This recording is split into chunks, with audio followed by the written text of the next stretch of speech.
C'est parti. Voilà. Allez, c'est parti. Bonsoir tout le monde, bienvenue à l'apérobo du mois d'avril. Bon, un apérobo un petit peu décalé parce qu'effectivement, il y a les vacances scolaires qui ont enchaîné, ce qui fait qu'on a préféré décaler pour que tout le monde puisse profiter du dernier bar pour ceux qui sont là aujourd'hui ce soir et qu'on puisse vous voir par la suite. Donc, bienvenue à l'apérobo. Donc, ce soir, oui, effectivement, et on est mardi, on n'est pas mercredi, parce que d'habitude c'est tous les deuxièmes mercredis de chaque mois au dernier bar avant la fin du monde. Mais là, voilà, donc effectivement, exceptionnellement aujourd'hui, c'est mardi, on n'est pas le deuxième et le 3, c'est sur la troisième semaine.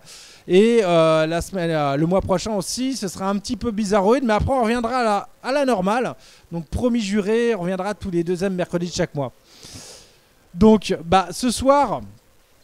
on a voulu inviter des fous furieux de robotique, des grands passionnés aussi par rapport à ce qu'ils aiment à faire, qu'on a rencontrés d'ailleurs dans divers salons comme à Nantes Maker Campus, à Tech in Vitré. Donc ce soir, on a Ronan le fiston et Romain le père, parce que c'est une histoire de famille, cette histoire-là. Donc je sais pas si vous m'entendez, Oui, tout à fait. Ouais. Salut les gars, comment ça va? Ça va bien, salut. Très bien, salut tout le monde. Alors, vous représentez aujourd'hui un grand truc, hein, ça s'appelle la confrérie des Boulons. Ouais, la confrérie du Boulon, effectivement, donc c'est une histoire de père et fils. Ouais. Voilà, donc c'est vrai qu'avant on était très proches tous les deux parce qu'on bossait tous les deux dans l'atelier. Aujourd'hui, moi je suis toujours en France et le fiston, lui, il est en Estonie. Il bosse en informatique, un peu dans l'IA, donc en Estonie. Donc là, il intervient à distance, mais ça ne nous empêche pas aujourd'hui quand même de pouvoir poursuivre nos projets et de travailler justement via Internet, tout simplement. Ouais, on voit ça. D'ailleurs, tu as des grosses machines derrière toi, hein. Voilà, on a des grosses machines, on va vous montrer un peu ce qu'elles font, et puis on va aussi vous parler de nos projets, voilà, de ce qu'on a envie de faire dans le futur. Ok, bon écoute, Voilà, je te laisse te présenter ton univers, ton petit monde, tes petits bonhommes. Et voilà, il y a Hector qui va venir. Ah tiens, il y a un bavard, vas-y. Salut, mon nom est Hector. Bonjour à tous, bienvenue dans l'atelier de la confrérie du Boulon.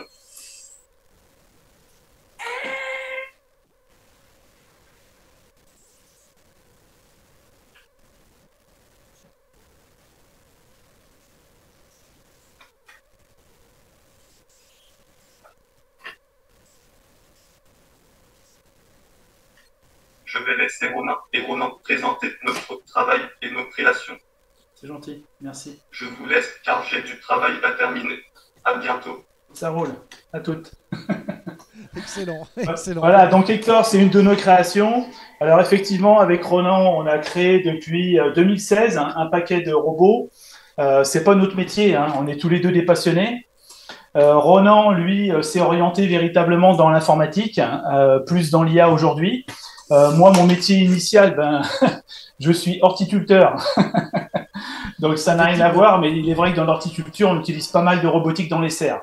Voilà, et c'est ce qui m'a amené à ça depuis très longtemps, hein, depuis que j'ai bossé dans ce métier. J'étais très vite interpellé par les mécaniques, et c'est ce que j'utilise aujourd'hui, donc des mécaniques simples et fiables donc dans tous nos robots.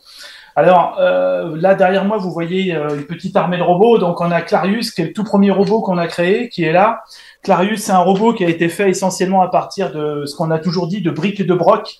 Donc c'est un robot qui a été fait avec de la récup. Tous nos robots ont la particularité d'être contrôlés par des Raspberry. Raspberry Pi 3, Pi 4, Pi 5 pas encore. Voilà. Progressivement, on a ajouté un peu de technologie dedans. Vas-y, retourne-toi parce qu'on te voit de profil depuis tout à l'heure. Ah. On voit pas ta vraie tête. Et là, on voit ma tête là. Ah, là, on te voit mieux, ouais. Regarde la caméra. Tu dois voir l'écran qui doit être dans un coin et la caméra de l'autre, c'est pour ça. C'est pour ça, ouais, c'est ça. Je connais, j'ai le même problème. Voilà, ouais, donc les robots sont derrière moi. Donc comme je vous ai dit, donc il y a Clarius. Ensuite, on a fait Hector. Donc Hector a effectivement intégré un peu plus de technologies, bon, plus petit, plus de mouvement, énormément de servomoteurs. Ensuite, on est parti sur Mira, donc qui est sa sœur. On est parti ensuite, donc là c'était un côté un peu plus fun. On a fait notre petit mignon qui est là-bas. Attendez, je vais lui mettre son gyrophare, comme ça vous le voyez. Donc il est là, on a le petit mignon. Et après, on est parti sur un... Donc comme tu l'as dit tout à l'heure, lors d'un salon, donc nous c'était à Nantes Maker Campus, on avait vu un passionné, des passionnés de R2D2, de l'association R2D2 Builder, et on s'est dit avec le fiston, tiens, si on n'en ferait pas un peu à l'image de Nantes, c'est-à-dire un peu ambiance Jules Verne. Et donc on a fait notre fameux R2D2, donc qui est lui plutôt... voilà, plutôt Jules Verne, donc qui est fait de bois et de métal. Et au niveau de la technologie, même chose, contrôlé par des Raspberry. Et notre petit dernier, c'est Aegis, voilà, que je vais vous faire une présentation après, donc qui est donc lui vraiment tout en métal. Il pèse 250 kg, il est monté sur un véhicule à chenilles, et c'est lui qui va intégrer de l'IA prochainement. Alors, je vais vous présenter à ce moment-là le robot Aegis. Bon, comme ça, on va faire simple. Hop. Lui, on va le laisser là. Tac. Bonjour. Bonjour à tous. Bonjour. Salut Patrice. Ça va? Ouais. Vous me voyez ou pas là? Oui, c'est bon. Ouais. Non. Là, pour l'instant, c'est Romain qui a la primeur de la caméra. Ouais, donc le robot Aegis, je vais vous le présenter. Donc comme ça, je vais vous le mettre en mouvement, ça sera beaucoup plus simple. Donc c'est notre dernière création.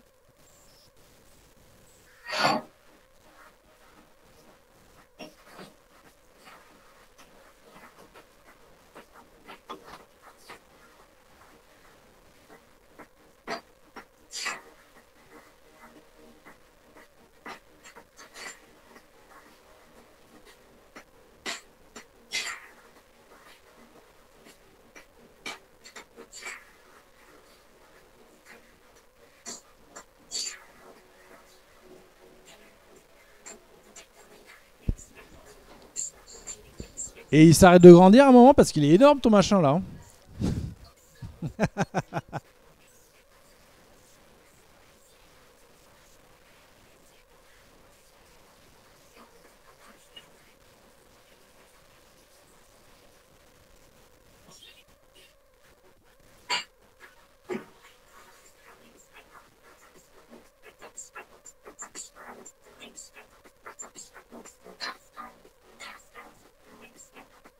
Ouais, c'est des mitraillettes, c'est pour envoyer en Ukraine, non? Oui, exactement, c'est la nouvelle alarme domestique en fait. Ça va, celles-ci elles sont gentilles. Elles sont gentilles, elles sont en airsoft seulement.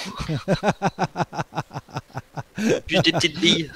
Ouais, mais bon, même des petites billes, je peux te dire bien placées, ça peut bien faire bien mal. Hein.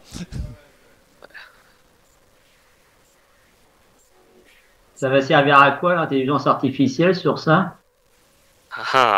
Ah bah alors c'est surtout pour communiquer avec. Hein. C'est rien de bien méchant. C'est surtout l'intégration du vocal avec. Non, bah, c'est vrai que sur le petit robot un peu plus mignon là, ça m'aurait moins inquiété sur celui-là. Oui, celui-là. Non, mais nos intentions ne sont pas belliqueuses. Hein. On va pas en faire une machine à tuer. Ne t'inquiétez pas. C'est juste parce que ça fait impressionnant. C'est classe. Mais bon. Ouais, c'est classe. T'inquiète pas, Guy. Salut, Guy. Salut. Et on va en revenir après sur la partie un petit peu plus technique après. T'inquiète pas. Ouais, il n'y a pas de souci. Ouais. C'est le nouveau gardien. On va mettre un peu d'ambiance. C'est le nouveau gardien Vérissure, non? Ah, il fait de la fumée, ça. Et t'as validé ça avec les salons? Parce que nous, on n'a pas le droit, nous. Hein. Ouais, non, mais moi non plus, j'ai pas le droit. Ah ouais, tu vas me faire plaisir de désactiver ça après. Hein. Ouais, donc c'est notre dernière création. Il est équipé de Gatling d'Airsoft. Donc dans chaque Gatling, on peut mettre 2500 billes. Donc il envoie 5000 billes rapidement, on va dire en 2 minutes. Donc c'est un peu, on va dire, le gardien de la confrérie, quoi. Bon, alors si la fumée passe pas en salon, les Gatling ne passent sûrement pas du tout au salon. Ça... Ce sera un peu dommage de shooter les visiteurs, quoi. Donc ça lui, fait c'est la même chose. Hein. Il est contrôlé par Raspberry aussi et on peut le contrôler aussi en radiocommande.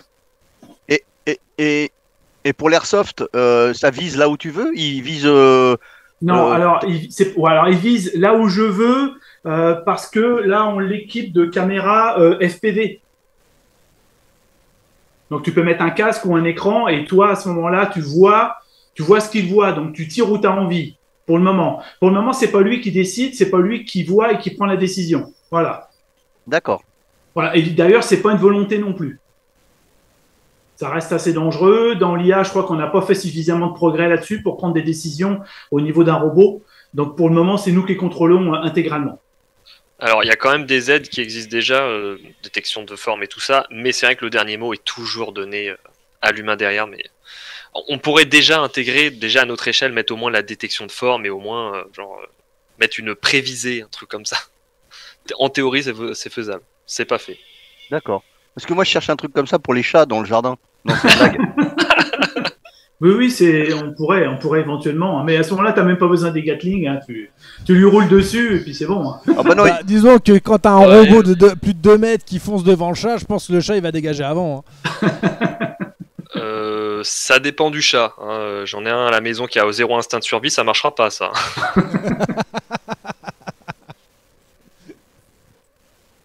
Donc, et puis après, on a notre petit Nemo, donc que vous connaissez pour ceux qui ont fait les salons. Alors, attendez, je vais pousser le petit devant parce qu'il va l'embêter.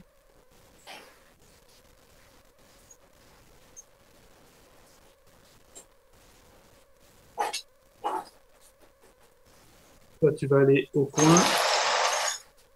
Et c'est un logiciel spécial qui les gère? Comment? C'est un logiciel spécial qui les gère? Alors, pour le logiciel spécial, si tu veux, on va en parler après. D'accord. Et ça, c'est le fiston, en fait, hein, qui... Ah, tiens, j'ai un petit problème de mouvement. Ah oui, du coup, pour le logiciel, en fait, tout est fait maison, on va dire. On n'utilise rien de...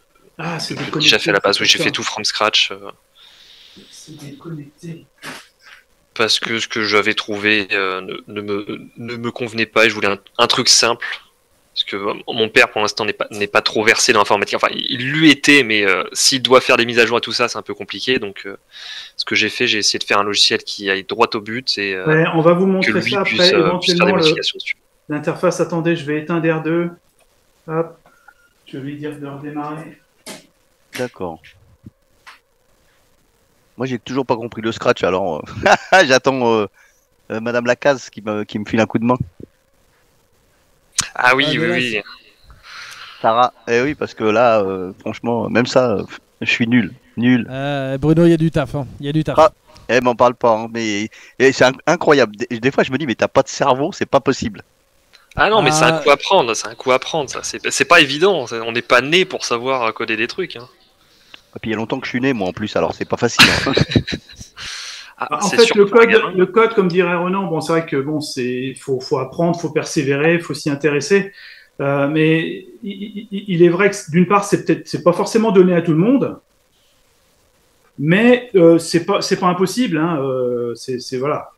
Bah ouais, c'est compliqué. Pourtant, j'ai fait mon métier dans l'informatique, hein, mais faire de la programmation et tout, ça a toujours été compliqué, très compliqué. Je faisais du réseau, des choses comme ça, des serveurs, des trucs, donc c'est une autre logique.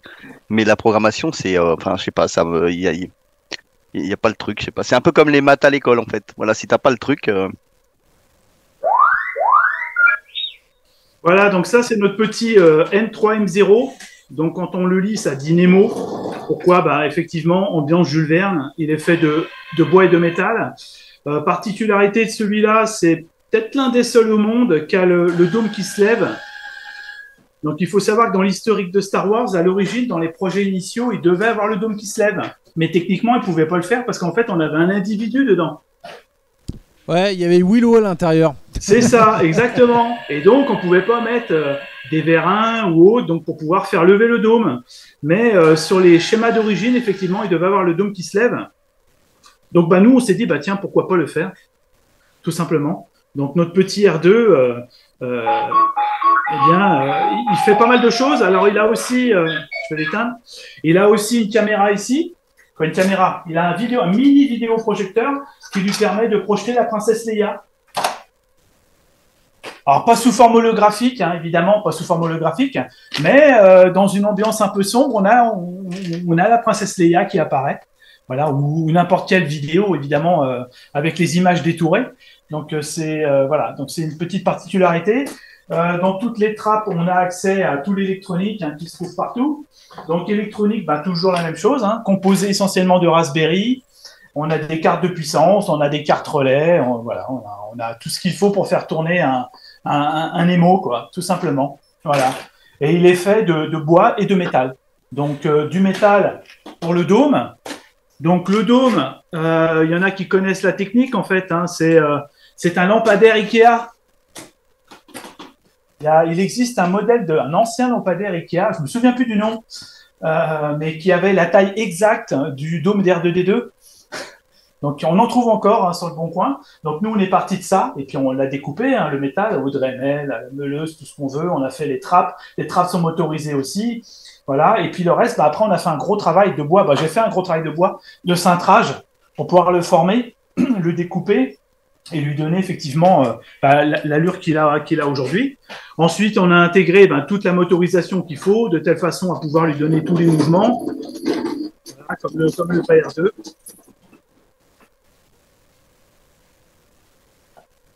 Oppa Gangnam Style.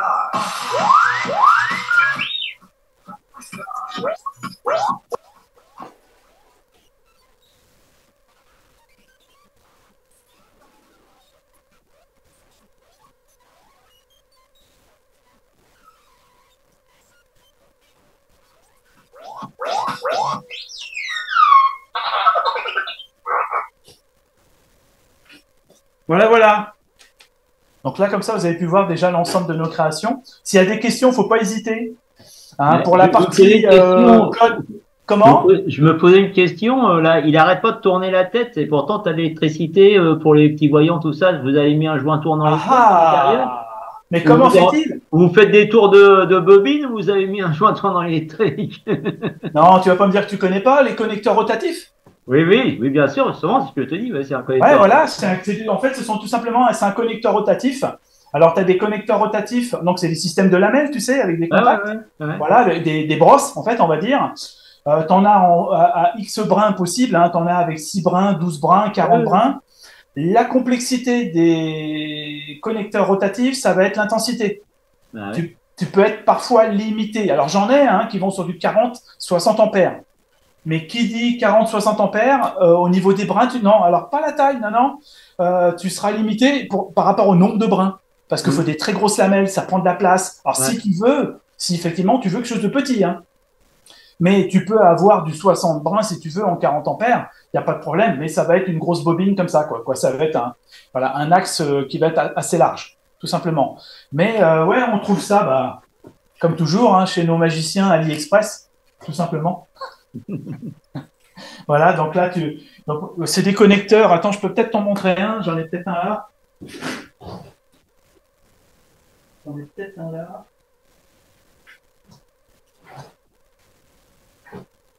Là, connecteur rotatif.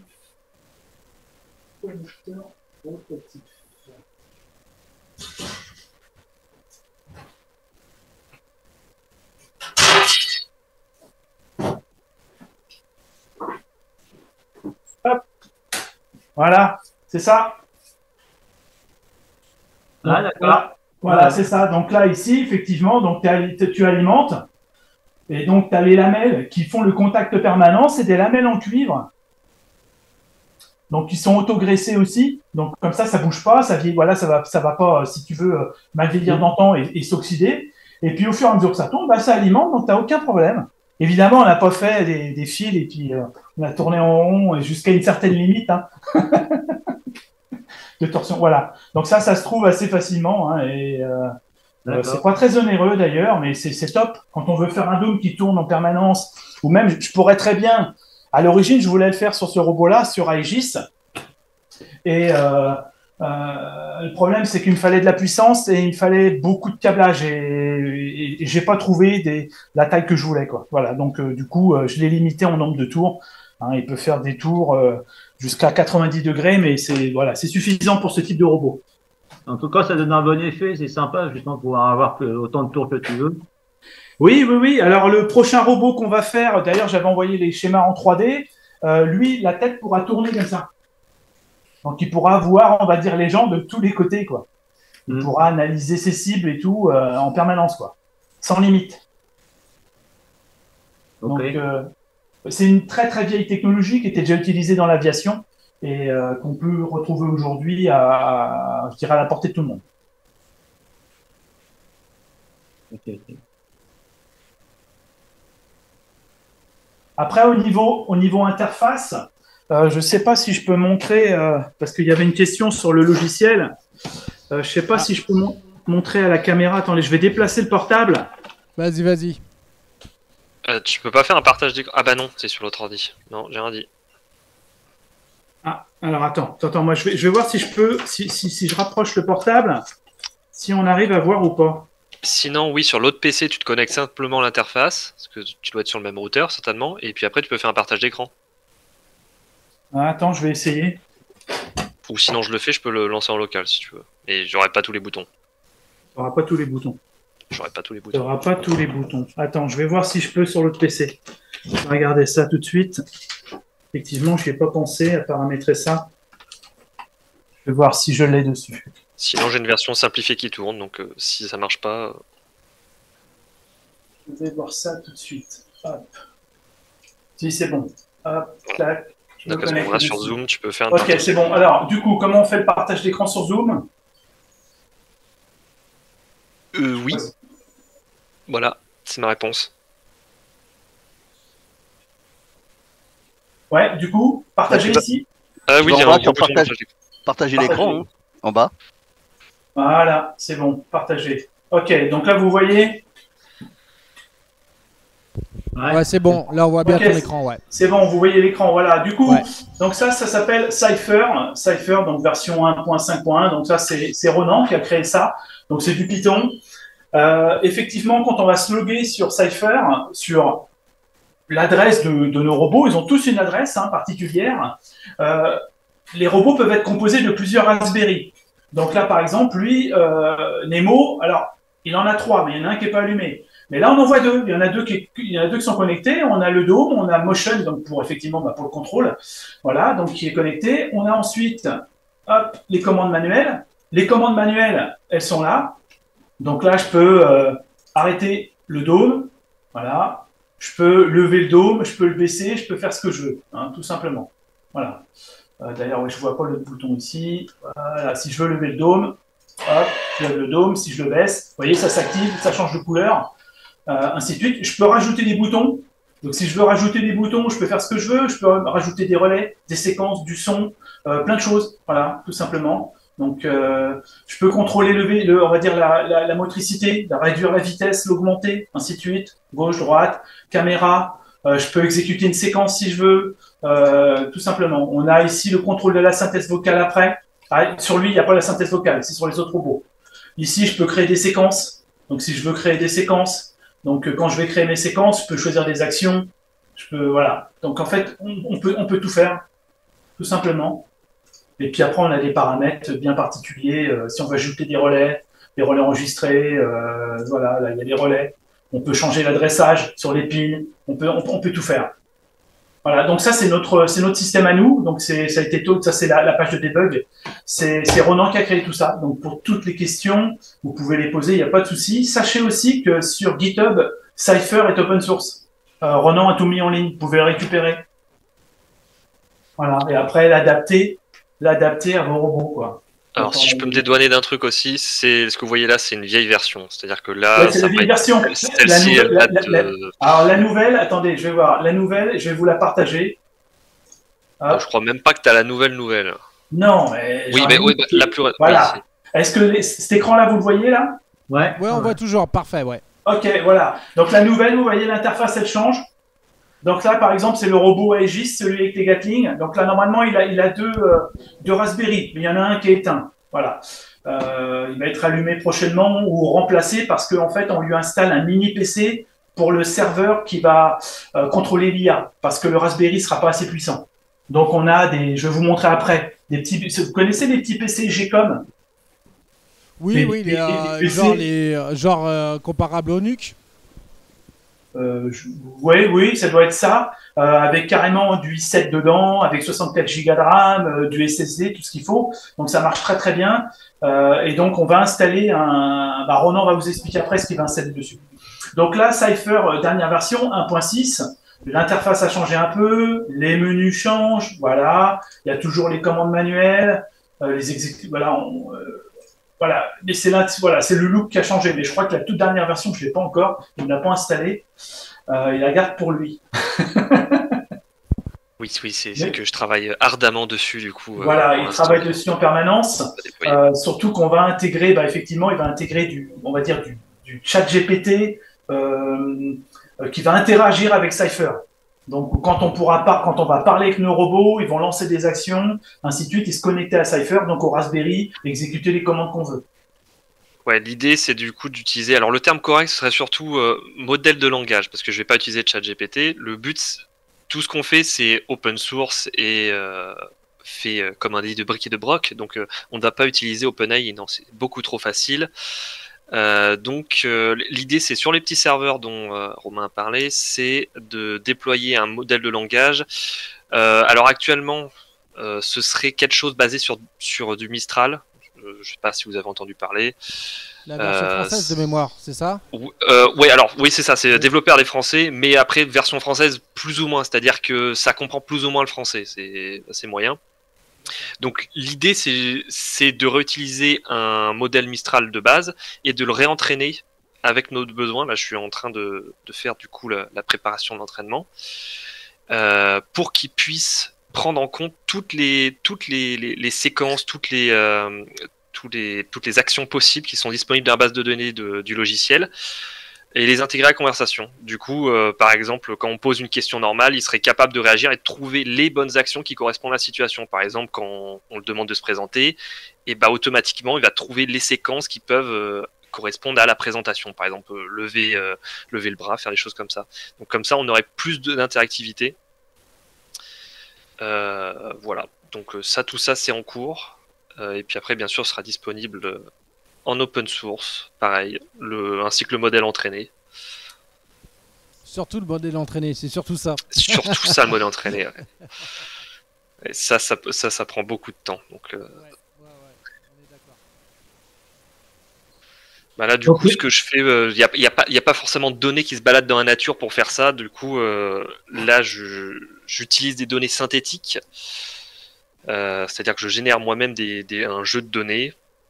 Je simule un peu un environnement robotique avec l'IA et puis après je lui demande demande à un modèle de langage de me créer des nouvelles données pour entraîner un autre modèle. C'est un peu particulier mais bon, ça a l'air de fonctionner pour l'instant. Alors, vous connaissez peut-être le logo de la confrérie du Boulon? Attendez, j'en ai un gros là. J'en ai un là.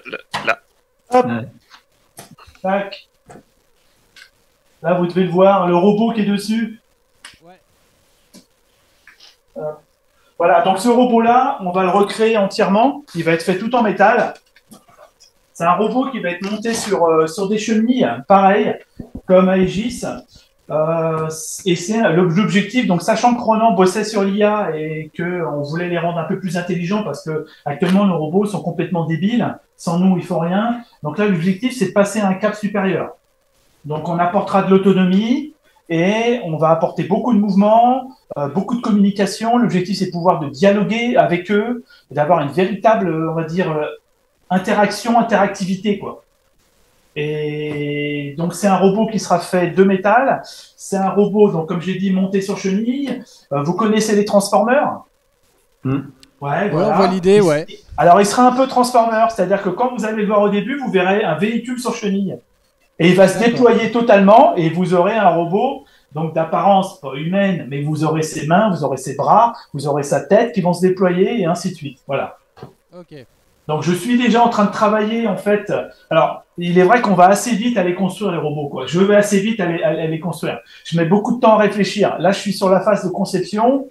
Je vais bientôt passer mes commandes chez mes copains chinois, effectivement, pour certains produits. Après, une grosse partie, je fabrique tout moi-même en métal. Je vais usiner le métal, je vais le former, ainsi de suite. Et on va dire que dans 5 mois, c'est bon. Voilà, il sera là. Il sera là. Ça sera peut-être l'occasion de vous le présenter sur une vidéo. On verra bien. Et, 5 mois, donc même voilà, ce sera pas un pour robot, Nantes voilà, Maker très sympa. Campus.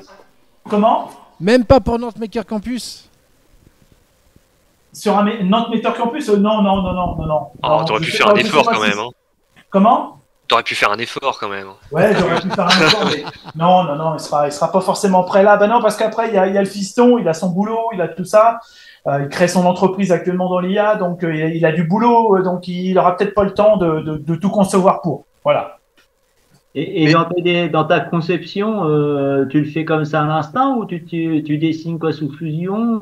Tu utilises quoi comme Non, moi j'utilise. Alors, pourtant, je connais 3ds Max, je connais AutoCAD, je sais les utiliser. Hein. Dans le passé, quand j'étais directeur de magasin, ça à plusieurs reprises, j'ai refait en image de synthèse des magasins dans lesquels je bossais. Tu vois. Un fou furieux, voilà, juste pour pouvoir aider les chefs de rayon à positionner les produits, tout comme ça. Bon, bref. Donc la 3D, ça, je veux pas dire que ça n'a pas trop de secrets. Blender, tout ça, je manipule, il n'y a pas de souci. Mais non, en fait, non, je travaille à l'ancienne, moi. C'est tout sur papier, crayon, là, beaucoup là, et tout est conçu comme ça. Tout est artisanal. 2 fois plus vite. En fait, je vais 2 fois plus vite, quoi. Et l'usinage, je fais tout seul. On a notre petit atelier derrière, là, il y a une porte. On a notre atelier de découpe. On découpe tout à la main, la meuleuse, tout. On fait la soudure, que ce soit du métal, de l'inox ou de l'aluminium. On est équipé. Alors, t'es équipé de fraiseuses, tout, un truc comme ça, non? Eh non, alors ça, non. Et pourtant, moi, j'ai un papa qui était tourneur, fraiseur, ajusteur, qui faisait des prototypes pour Alstom à l'époque, il y a très longtemps, pour les centrales nucléaires. Il faisait des mini centrales nucléaires. Et voilà. Et je l'ai revu dernièrement, le papa, et je lui dis, merde, je fais chier, j'hésite à acheter un tour pour qu'il me forme, quoi. Parce que lui, il était compagnon, en fait, dans le domaine. Et voilà. Mais j'avoue que ça me manque. Oui, j'avoue que ça me manque. Alors, actuellement, c'est vrai qu'on en avait réfléchi à ça avec le fiston, à investir dans l'impression 3D métal. Ouais, mais par contre, pour la finition, en général, il faut souvent que tu refasses des reprises, hein, parce que tu as une finition assez... Alors, tu peux avoir très bonne qualité de finition, j'ai travaillé un peu dessus, mais malgré tout, quand tu veux des états de surface... oui, bien lisse et tout, oui, ça risque d'être compliqué. Ouais, tu es forcé de faire des reprises très souvent, quoi, malgré tout. Quoi. Puis ça doit être cher aussi. Et c'est cher. Et du coup, cher. Romain, tes robots, ils servent à quoi exactement? Dis-moi. Qu'est-ce que tu fais avec? Alors aujourd'hui, si tu veux, alors à l'époque, quand on a créé la confrérie du boulon, mon objectif principal, mon fils était, il était au lycée. Hein, il n'était pas encore au lycée, il allait rentrer au lycée. Et si j'étais au lycée. Oui. Et l'objectif, il était vraiment de le sensibiliser à la robotique, à l'informatique. À cet âge-là, on ne sait pas trop ce qu'on veut faire. C'était une façon pour moi aussi de l'emmener vers l'univers de la robotique, de l'intelligence artificielle, et puis surtout de le faire travailler là-dessus, quoi. Mais tout en s'amusant. En fait, ça a démarré simplement. Moi, des robots, j'en ai fait il y a très longtemps, dans les années 90, avec des vieux automates programmables. Il y a très très longtemps, j'aurais pu vous montrer des photos. J'avais fait des choses pour Lucasfilm France, pour le Grand Rex, des choses comme ça. J'avais fait des automates à l'époque. Et puis un jour, il y a le fiston, il voit dans le garage un tas de ferraille avec des cartes programmables et tout. Et puis il me dit, c'est quoi? Je lui dis, bah, c'est un vieux robot. Il dit, mais on pourrait pas le remonter. Je lui dis, bah si, on peut le remonter. Mais je vais pas le faire tout seul. Et c'est comme ça que je l'ai emmené. Et puis je lui ai acheté, je lui dis, par contre, nos automates programmables, c'est un peu dépassé. Je fais aujourd'hui, il existe des petits Raspberry, ça peut être sympa, des cartes relais, des Arduino. Et donc, je lui ai acheté tout ça, je lui ai mis sur son bureau, et puis je lui ai dit, bah, débrouille-toi, quoi. Il savait pas coder, hein, il savait rien faire. Hein. Et ça l'a emmené, ça l'a accompagné, et c'est ce qui a fait qu'aujourd'hui, après, il est devenu ingénieur en informatique, et ainsi de suite. Il a progressé à travers ça. Et on a fait nos premiers salons à Nantes Maker Campus avec Clarius, qui est ce vieux robot derrière, qui a 5 ou 6 Raspberry pour le contrôler, parce que bon, il a pas mal de petites fonctions. Et Et donc, c'est Ronan qui a commencé à créer les premiers logiciels. Et c'était sur Oxygène, je crois. Le logiciel que tu avais créé à l'origine. Attends, je l'ai là. C'était. Ah oui, alors, oui, c'était sur Eclipse. C'était fait sur Eclipse. C'était du Java Swing pour ceux qui connaissent un peu Java. Donc, je pense que ça doit rigoler s'il y en a qui connaissent le Java actuellement parce que c'est très vieux. Mais voilà. Non, attendez. Non, le tout premier, c'était même carrément pas optimisé du tout parce que j'avais fait ça sous Unity, le moteur 3D. Sur Unity le premier. Le tout premier, c'était le moteur 3D Unity parce que c'est avec là que j'avais commencé à coder avec, comme beaucoup de gens en apprenant à voulant faire des jeux vidéo. Donc j'avais appris du C# avec Unity, donc j'avais fait ça et ça envoyait des commandes SSH sur un Raspberry pour activer manuellement tous les relais. Donc ça marchait, mais c'était lent. Donc après, j'ai tout refait ça en Java Swing parce que j'ai appris après le Java. Bon, ça, c'est un peu vieillot aujourd'hui, Java Swing. Bon, ça marche bien, ça continue de marcher. Mais voilà, une petite marge de progression. Donc tu vois, tu n'as plus qu'à mettre des Raspberry Pi devant toi et tu vas trouver. Tu vas réussir. C'était ça. Non, en plus, oui, c'est vraiment ça. Hein, débrouille-toi, il m'a mis ça sur le bureau. C'est ça, je lui ai mis des Raspberry devant lui et je lui ai dit, débrouille-toi, fais-les fonctionner. Je lui ai fait aujourd'hui, t'as pas d'excuses, entre guillemets. Je lui ai fait, t'as Internet, tu as Google, t'as des moteurs de recherche, t'as des forums de tous les côtés. Vas-y, tu vas y arriver, t'inquiète. Et Ronan, à l'époque, avait, entre guillemets, pas trop confiance en lui là-dessus. Je lui ai dit, vas-y, t'inquiète, mon fils, tu vas y arriver. T'es pas plus con qu'un autre. Et voilà, et puis progressivement, il est monté en niveau à chaque fois d'un cran. Après, il est rentré à l'IUT, et ainsi de suite, et tout. Il est monté en compétences, après école d'ingé, et ainsi de suite. Et puis voilà, quoi. Donc, tout ça pour dire aux gens, et c'est pour ça qu'on me pose la question, à quoi servent tes robots? Les robots, déjà, ça me fait plaisir. Ça fait plaisir aux fistons, c'est déjà pas mal, on s'amuse avec. Mais c'est surtout pour partager. C'est pour, on va dire, vulgariser l'informatique, la robotique. Et quand on va sur des salons, c'est de rencontrer des gamins qui savent pas quoi faire de leurs 10 doigts et de leur temps, qui sont toujours sur leur téléphone, et de leur dire, écoutez, vous avez vu les gars, vous dépensez 35 €, vous bricolez un peu, vous pouvez faire des choses. Et ça va être très enrichissant pour vous. C'est abordable par tout le monde. Et la volonté initiale, c'est vraiment ça. C'est de partager. Voilà. Après, demain, c'est autre chose. C'est-à-dire qu'on avait déjà parlé sur le salon, le dernier Technique Vitrée. Moi, je vais monter une entreprise. Là, j'avais un magasin avant, je l'ai vendu. Voilà, on est monté en compétences. Et effectivement, là, je vais bientôt créer une entreprise de robotique qui aura, on va dire, pour mission principale de créer des robots. Alors, je ne veux pas dire que ça reste entre nous, forcément, ça va être sur YouTube, mais l'objectif, c'est de pouvoir permettre aux gens de faire des combats homme-machine. Ils vont me dire, il est fou. Mais dans le domaine de l'airsoft. Donc, l'objectif, c'est de créer des futures parties d'airsoft où vous aurez une armée de robots comme Aegis, avec des Gatling, des drones, et en face, il y aura, on va dire, des soldats humains. Et donc, on va pouvoir créer des vrais conflits comme ça, des simulations. Aujourd'hui, le fiston fait de l'airsoft. Aujourd'hui, l'airsoft, c'est uniquement humain contre humain. Sauf que la bataille de demain, la guerre de demain, ça sera pas humain contre humain. Tu veux faire un remake de Terminator, c'est ça? Non, c'est pas vraiment Terminator. Non, je rigole en disant ça, bien sûr. Hein. Mais non, l'objectif, c'est ça. Donc là, Aegis, c'était un prototype. Celui que vous avez vu qui est derrière moi, avec ses Gatling, c'est un prototype. Je vais pas dire que c'est confidentiel, mais j'ai déjà les crobards de ceux qui vont être créés. Donc ça, je vais m'y atteler prochainement, c'est prévu. Et donc, il y aura une armée de robots comme ça. Il y aura 7-8 robots minimum, plus des drones. Et les joueurs d'Airsoft iront se battre contre eux, tout simplement. D'accord, ouais, ça peut être un sujet intéressant. Bon, je suis, on va dire, un ancien airsofter que ça fait plus de 10 ans que j'ai pas sorti mes répliques. Mais ça peut donner des idées de scénarios intéressants justement sur les parties, ouais. Oui, et surtout qu'aujourd'hui, dans le monde, ça n'existe pas. Effectivement. Non, je te confirme, oui. Je te confirme. Tout ce que vous avez pu voir sur de la robotique qui a été mise à l'écran d'un point de vue, entre guillemets, ludique.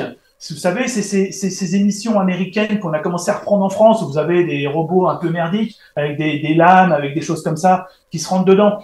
c'est sympa 5 minutes, quoi. Ah, mais on a ça aussi en France. Oui, on a ça en France, mais je dirais que c'est rigolo 5 minutes. Mais c'est défoulant, on va dire. C'est défoulant. Après, je pense que demain, si effectivement vous avez des robots comme Aegis, là, qui vous foncent dedans, qui sont équipés d'une caméra thermique, et vous avez le manipulateur derrière qui sait exactement où vous êtes et qui va vous chasser, ça peut être plus sympathique. Romain ouais, là, on fait un autre scénario, là. C'est autre chose. Romain Oui. Mais je pense que ça existe déjà en Corée du Nord, les robots comme ça. En Corée du Nord, hein, peut-être, je ne sais pas. Oui, avec des balles réelles, ouais. Ouais, avec des balles réelles, si tu te passes la frontière avec des balles réelles. Ouais, c'est possible. C'est possible. En gros, notre leitmotiv, ça peut être un peu la Corée du Nord à la cool. Ça peut être un truc. Voilà. Je sais pas si c'est très vendeur, mais bon. Non. Ça fait pas vendeur du tout. Ouais, mais voilà, donc notre prochain projet, on va dire qu'il y a ça. Et puis, d'un point de vue plus ludique, plus sympathique et moins dangereux, parce que nous, ça reste de l'airsoft, c'est notre fameux robot, celui qui va remplacer le Clarius, qui va être le prochain Clarius, qui va être le représentant de la confrérie, ce fameux robot que je vais créer tout en métal, qui sera un peu basé sur les Transformers, on va dire entre guillemets, voilà, qui va pouvoir se déployer et que vous verrez dans les prochains salons. Alors l'objectif toujours, il est quand on fait nos salons, la confrérie du Boulon, c'est ça, c'est on vient avec des grosses machines et on impressionne et on fait rêver les gens à la fois, et surtout après, on fait redescendre tout ça en leur disant que ça a la portée de tout le monde. Ça a la portée de tout le monde. Pourvu qu'on soit un minimum bricoleur. Mais au niveau informatique et technologique, ça reste très basique. Généralement, quand on passe à côté de toi, tu passes pas inaperçu. Oui, mais après, c'est l'objectif, c'est d'interpeller. Ah oui. Si tu veux intéresser les gens, il faut les interpeller. Moi, je l'ai vu, tu peux faire le plus petit robot comme ça, avec le maximum de technologie, ça restera qu'un petit robot. Exactement. Là, tu prêches à convaincu. Voilà. Et à côté de ça, tu vas faire un grand robot impressionnant, qui est 10 fois plus con que le petit robot, mais celui qui va remporter le succès et qui va interpeller, c'est le grand robot. Ouais, exactement. Parce qu'il est impressionnant, Et les gens aujourd'hui, et les gamins d'aujourd'hui, c'est pas comme nous avant. Moi, quand j'étais môme, j'étais impressionné de rien. Tu me diras, il n'y avait rien non plus. Sauf qu'aujourd'hui, les gamins, il y a tout. Ils ont tout. Il n'y a rien qui les épate. Ils ont accès à tout. Alors, il faut mettre la gomme, il faut mettre le paquet, quoi. C'est comme sur les effets spéciaux au cinéma. Aujourd'hui, si tu veux impressionner les gens, tu as intérêt d'y aller, parce que je dirais que il y en a un qui se fout de moi, là. Je le vois sur l'écran. Ouais, pour impressionner les gens, aujourd'hui, il faut mettre la gomme, quoi. Faut mettre la gomme. T'inquiète pas, il rigolera moins quand on va gérer la logistique des robots que j'ai. J'ai une petite question, moi, au niveau de l'airsoft, je suis néophyte là-dedans, mais en fait, l'airsoft, tu reçois les billes, mais tu sais pas si la personne est touchée ou pas. Pourquoi pas le paintball? Parce qu'en fait, le paintball, au moins, tu vois les taches de peinture. L'airsoft, il n'y a pas de taches, mais tu sens quand elle arrive, la bille. T'inquiète pas, je te confirme. Ouais, mais tu fais sur le fair play. Quand tu te prends 2 joules dans les fesses, je peux te dire, tu fais un sautillon. Alors, dans le système en question, effectivement, c'est une très bonne question, parce qu'effectivement, tu peux te dire, tiens, tu vas créer des batailles entre machines et des hommes, et tu ne sais pas quand tu l'as touché.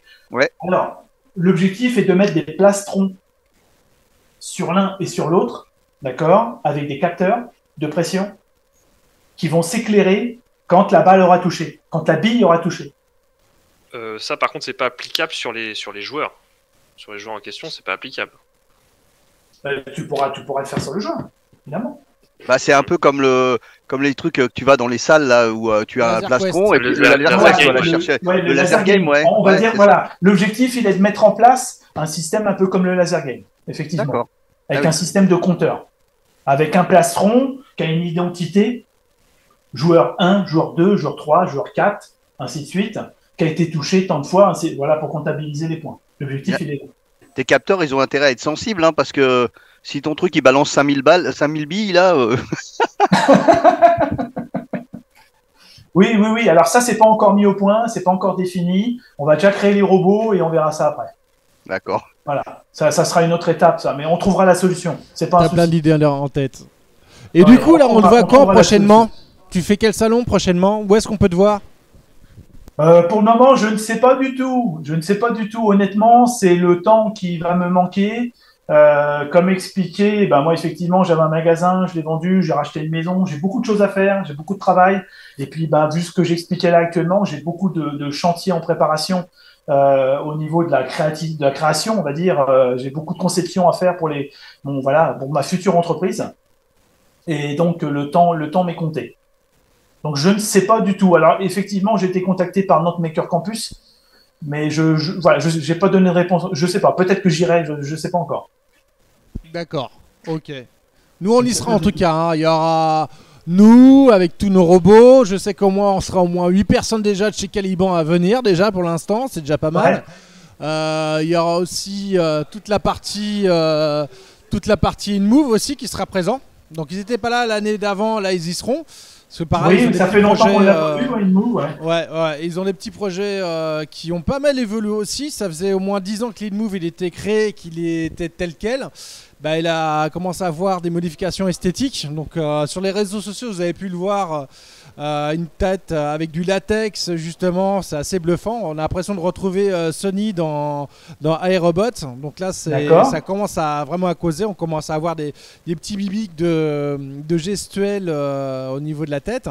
Donc il va nous venir présenter ça. Puis il y aura d'autres personnes en fur et à mesure. Bon, actuellement, Make Me sont en pleine campagne justement pour recruter les personnes qui veulent venir au salon.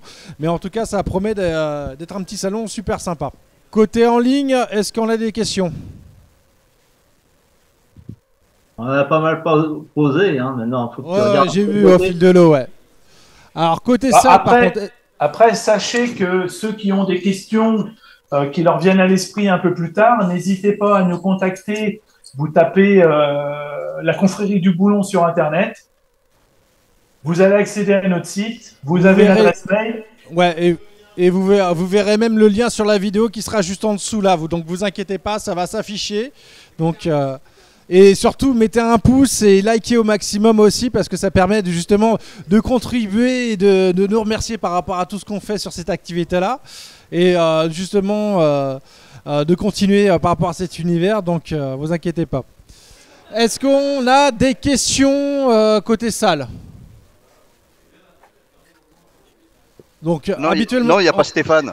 Voilà, il n'y a pas Stéphane, mais j'ai un petit jeune là qui est juste à côté, justement. Et tiens, il s'appelle pas Stéphane, il s'appelle Fred. Alors, je regardais pour aller à Nantes, Régis. Ah bah oui, t'as intérêt. C'est 6h10. Mais vas-y, tu peux le faire. T'es à la retraite, mon gars. Oui, bah justement. Bah ouais, justement, c'est que t'as le temps. Oui, mais là-bas, tu auras Sarah à la case, tu pourras commencer les cours de Scratch. Ah oui, il y aura Sarah à la case, il y aura François Mock aussi. Hein. Ouais, ça peut être une motivation. Ah, ouais, ça peut être motivation. Ouais. Et pas que, et plus encore même. Ouais, mais il paraît que ça fait longtemps qu'il met la pression à Sarah, et donc du coup, je pense qu'il y a un jeu de chat et la souris entre... Ouais, ça raccroche, ça raccroche. Ça raccroche, ouais. Alors, j'ai Fred qui va remplacer Stéphane pour le coup, et qui avait 2 questions. Alors, ces 2 questions... C'est généralement, tu vas voir Romain, c'est les 2 questions qu'on retrouve généralement dans les salons. Non, mais on a déjà posé une question, c'est à quoi ça sert? On a eu quand même pas mal de réponses, et à quoi ça sert dans le passé et dans le futur, on sait du coup ce que tu vas en faire. Attends, il y a mon téléphone qui sonne, attends, on coupera au montage. Voilà, ouais, c'est la joie du live. Mais bon, après on triche, on coupe, tu sais. Après on peut couper. Ouais. Et donc la question, du coup, ça coûte combien tout ça? Parce que tu dis, c'est accessible à tout le monde, ok, mais il y a quand même peut-être des budgets derrière. Je pense que les chenilles que tu as mis, ok, ça vient d'AliExpress, mais c'est un certain coût quand même. Les fameuses questions, le combien ça coûte et à quoi ça sert. C'est les questions génériques qu'on a dans tous les salons. Voilà. De quoi? De combien ça coûte de faire un robot comme ça? Ouais. Lequel? Sans forcément les détails, mais quand même, il y a quand même un certain budget par rapport à ces robots qui sont quand même assez volumineux. On t'entend pas beaucoup. Tu m'entends pas beaucoup, voilà, je vais parler un peu là, c'est mieux, là, c'est mieux. Voilà. Il y a quand même un certain coût par rapport à ces robots, quoi, quand même. Et oui, alors, effectivement, je suis d'accord avec vous. Tout à l'heure, je parlais de gros robots et de petits robots. Ça coûtera moins cher si tu fais un tout petit robot. Ça reste évident. Dès que tu vas commencer à t'attaquer à un robot comme Aegis, comme ça, forcément, il y a du métal. Voilà. Le métal, déjà, bah, tu connais le prix de l'acier aujourd'hui, ça flambe. Alors, si en plus tu pars sur de l'aluminium, bah, ça va te coûter un peu plus cher. Alors, moi, ça va, j'ai de la chance. Le métal m'a coûté 0. En fait, j'avais un client dans mon magasin qui bossait dans la métallurgie et qui avait plein de chutes et qui savait pas quoi en faire. Alors, j'ai une pièce derrière, j'ai plein de tôles, en fait, d'aluminium. J'en ai des centaines. Voilà, j'ai un stock de malade. Donc, moi, l'aluminium me coûte pas très cher. J'achète un peu, hein, j'achète un peu de tubes, j'achète un peu de plats, des choses comme ça. Mais on va dire que, tiens, on va partir sur le R2D2. Voilà, le R2D2, j'ai tout fait de A à Z. Allez, budget complet, sans mentir, 500 €. Bah, c'est plutôt beau. Hein. 500 €, voilà. Alors, aujourd'hui, plus cher parce que j'ai mis des batteries lithium. Ouais. Avec les batteries lithium, je suis à 700 €, on va dire, au total. À l'époque, c'était des batteries plomb, mais sinon, 500 € le budget. La coque en métal, j'ai trouvé sur le bon coin à 20 balles sur Nantes. Après, ça va être du contreplaqué très fin que tu vas travailler, que tu vas plier, que tu vas former, ainsi de suite, en humidifiant et tout. Ça coûte pas si cher que ça. Non. Ça dépend. Après, effectivement, si tu dois acheter le métal et que tu veux faire un robot comme Aegis, qui est là derrière moi, ouais, là, tu vas pouvoir dépenser 3 000 à 4 000 balles. Après, ça peut chiffrer vite, mais c'est pour donner une idée, en fait, de tout ça. Voilà, là, c'est clair, c'est sûr. À Aegis, si tu n'as pas le budget d'au moins 4 000 balles, tu fais pas un robot comme ça.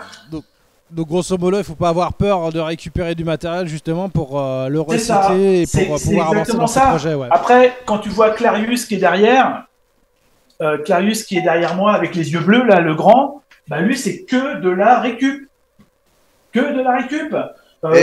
On a pris un châssis d'un vieux fauteuil roulant qu'on a acheté sur le Bon Coin. Quelqu'un qui s'en sépare parce que les batteries sont mortes. Et c'est les batteries qui coûtent cher, on va dire. Donc tu vas l'acheter pour 50 balles. Ou 60 balles. Et puis Romain, on n'a pas tous un fils qui s'appelle Ronan et qui bosse comme ça en plus derrière pour programmer tout ça.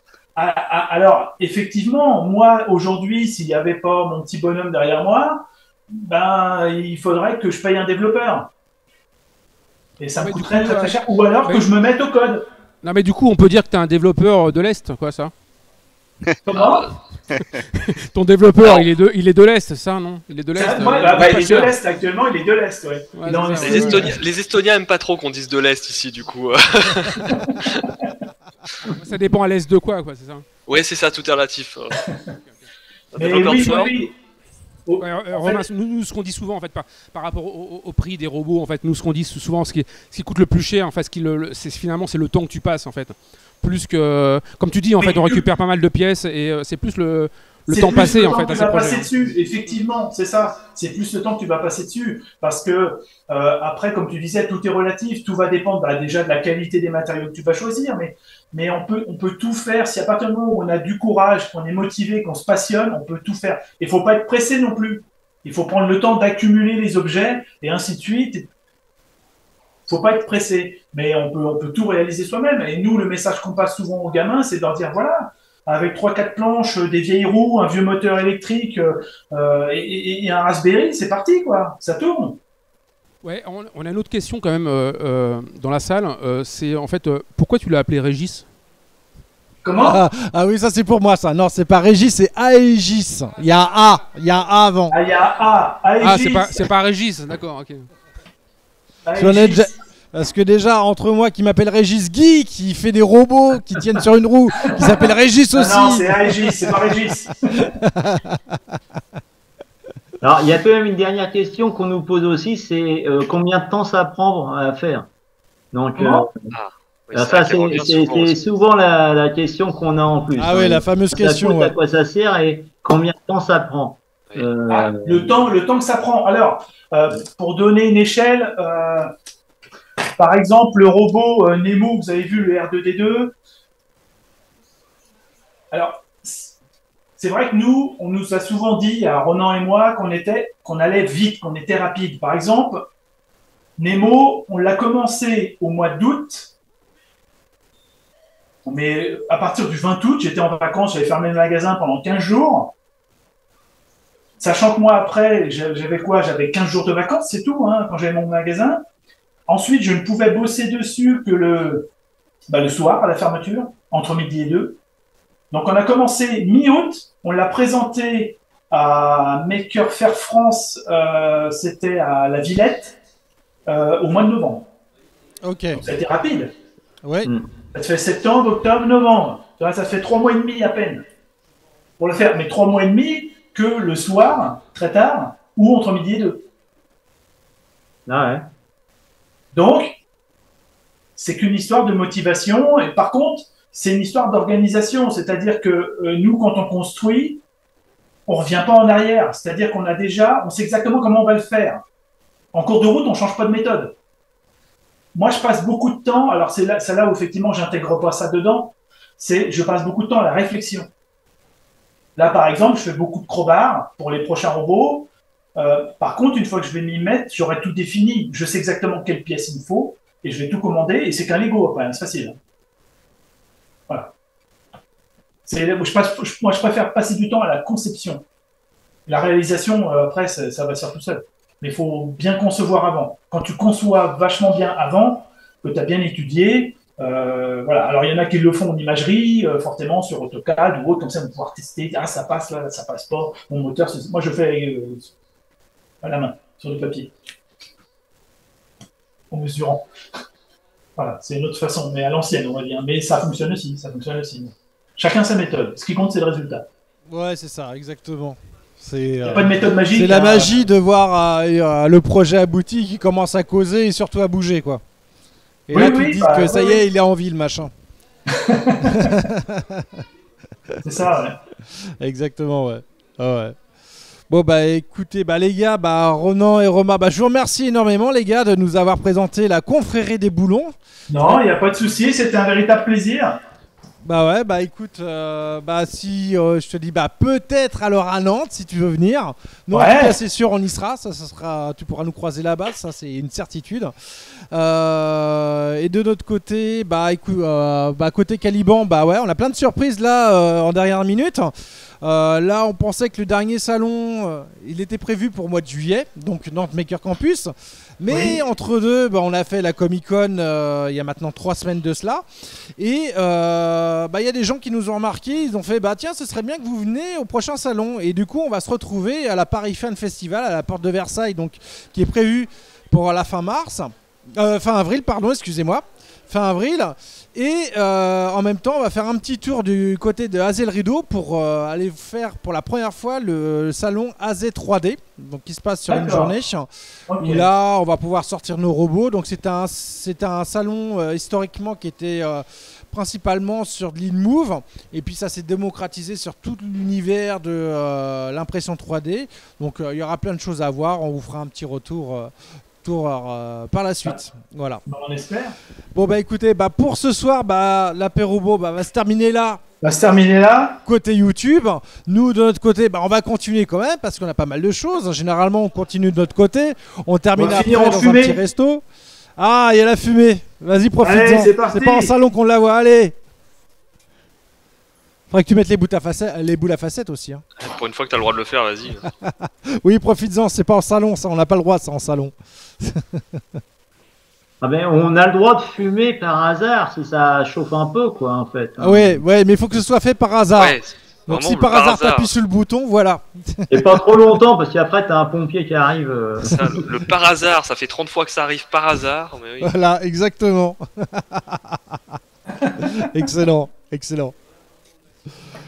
Bon nickel. Merci beaucoup les gars et pour les personnes qui nous regardent sur YouTube, n'hésitez pas bien sûr à cliquer sur le petit pouce, à nous suivre sur nos prochains événements et bien sûr de regarder les vidéos et les lives et pourquoi pas si vous êtes sur Paris de venir au Darguet Bar avant la fin du monde, donc tous les deuxièmes mercredis de chaque mois et voilà, bien sûr, sauf le mois prochain, on reprend effectivement le mois de mai sera aussi un peu en décalé, donc on reviendra vers vous avec la date.